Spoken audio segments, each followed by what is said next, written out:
everyone. We're here with Wally today. Now, Wally, tell us where we are. Where are we? Well, we're out in the northern part of Monarto Zoo at Indaba, our bush camp, and this is where we hold all our overnight stays for young people, and Indaba's a Zulu word that means meeting together. Very good. Now, here at Indaba, do you obviously bring a lot of kids together to help build this place, and in a sense you're trying to teach people about conservation at the same time. What are the sort of things that go on actually here? Yeah, we've been really lucky here, except for the main shed and the floor and the shearing shed, which is a bit over the other way. Most of the work that's been done here has been done by young people, and so really our role here is to engage them in the life of the zoo.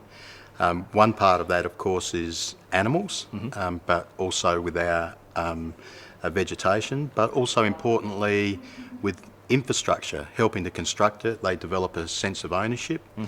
Through that ownership, they learn a whole range of skills. Like, we work with students of all ability and all ages, so it's not all good kids that come here. We provide a venue for some pre-vocational training, but also we're having a small shed over here built by some students with disabilities. So their ability and time management is slightly different to more able students, but importantly they're developing a relationship, they're learning how to work in a team, developing a work ethic. And part of the pillars for Monarto education is that to understand conservation and be positive advocates, you have to have a sense of who you are and where you fit within a group. So for us, conservation is much about us as it is about our natural world. About the natural world. Now, I was reading on the website. Is there a thing where you can actually adopt an animal here at Monarto? Is that correct? Sure. Yeah. Now, what's the deal with that? I can't go there and adopt a lion and take that home with me, can I? Well, what's the process that you go through? Adoption's not about taking an animal home, but an adoption is either as an individual or as a group deciding that you want to support an animal or a species. And what you do is you enrol to sponsor that animal, you provide some funds on an ongoing basis, we provide you with some certificates and photos of the species that you've adopted. Obviously when you come in and visit, we hope that you'd go and visit that species, but what that does, it sort of recognises that our animals need to be looked after, and sort of sponsorship is one of the ways where we do that. Excellent. Now, for young people out there and maybe teachers at schools, how do they get in touch with you guys, and what programs are available for them to take part in? I'm not sure you've probably got long enough to discuss all the programs, but the simplest way is to check the web and sort of see what's available on the web.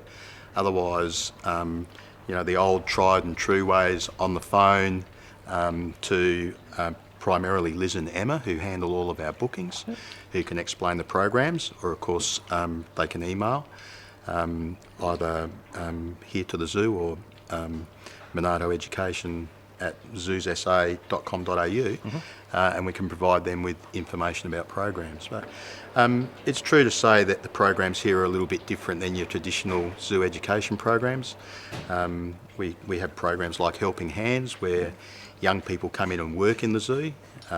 Things like Researcher for a Day, where we treat them a bit like an African researcher, and they go out and they do animal observations. Animal Tales, we do a bit of storytelling. Next year we're going to have some focus weeks, one of which is going to be Zoo Imagination, which is focused on the creative arts and writing. So there's all sorts of different ways that they can get involved here in the zoo. That's cool. It sounds very involved and very hands-on, and we'll take a look around here and we'll get onto it. So thank you very much for that. Fantastic. All right. Enjoy yourself. Thank you.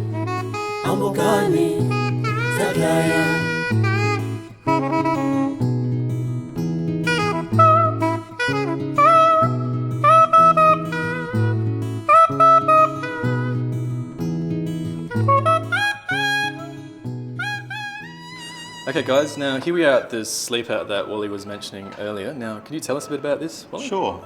This is the old shearing shed that has been here since the 1930s. All we've done is put a solid floor in here, and this is where primarily our early childhood groups sleep as a group. Other students have an option to swag or put their tents up just outside. So It's pretty homely, it's pretty engaging, so yeah. Cool. Fantastic. Looks like a good place for them to sort of rough it and experience it all.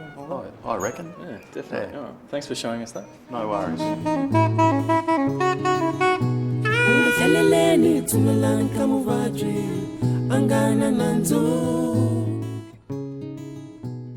If you want to get up close and personal with the animals, in each of the enclosures you can come and watch a keeper speak all about them, ask any questions that you want, and even watch them being fed.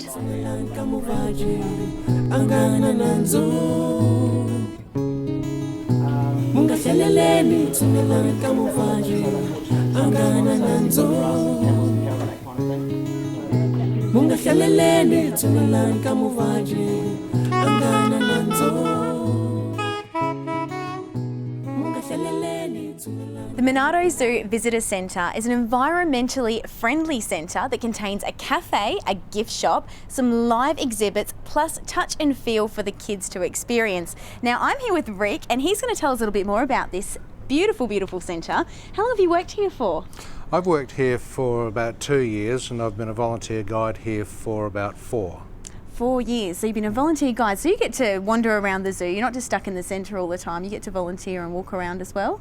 Well, basically what we do as volunteers, we actually go out on the tour buses and take visitors around and talk to them about the animals and really spread a conservation message about what we're doing here at Monarto Zoo. Which is very much what the zoo is about. Conservation is a massive, massive thing. And you guys are doing a fantastic job. Well, thank you. Yes, we're pleased with it. Now, what sort of live exhibits can we see here at the centre? Within the visitor centre itself, we have shingleback lizards, we have bilbies, 20 dragons and spinifex hopping mice. Ooh, they sound really good, and I'm quite sure they're sleeping now. They're very quiet. I can't hear them.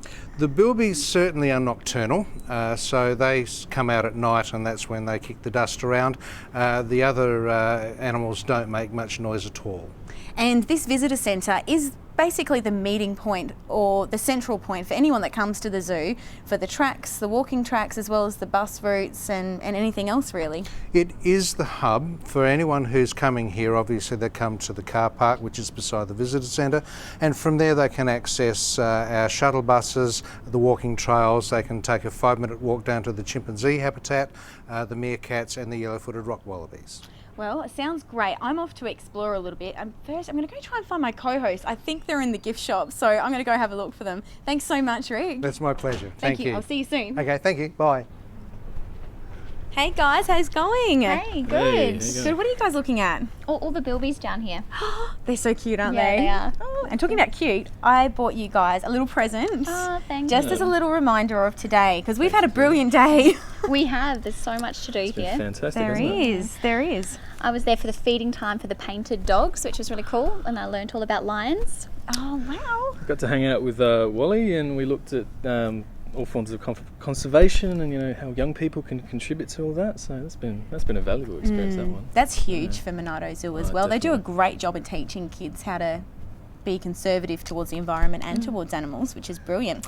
And talking about little animals, I actually got to go into the little wallaby enclosure and I got to feed the little wallaby. It was actually a yellow-footed rock wallaby. Oh, wow.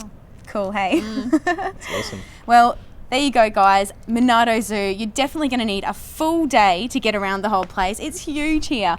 For more information on everything you can do, jump onto the website or just give them a call. But from us, see you later. If you have a not-for-profit event you would like us to promote for you here at the Noticeboard, you can contact us via email on thenoticeboard@c31.com.au or via phone on 8234 6955.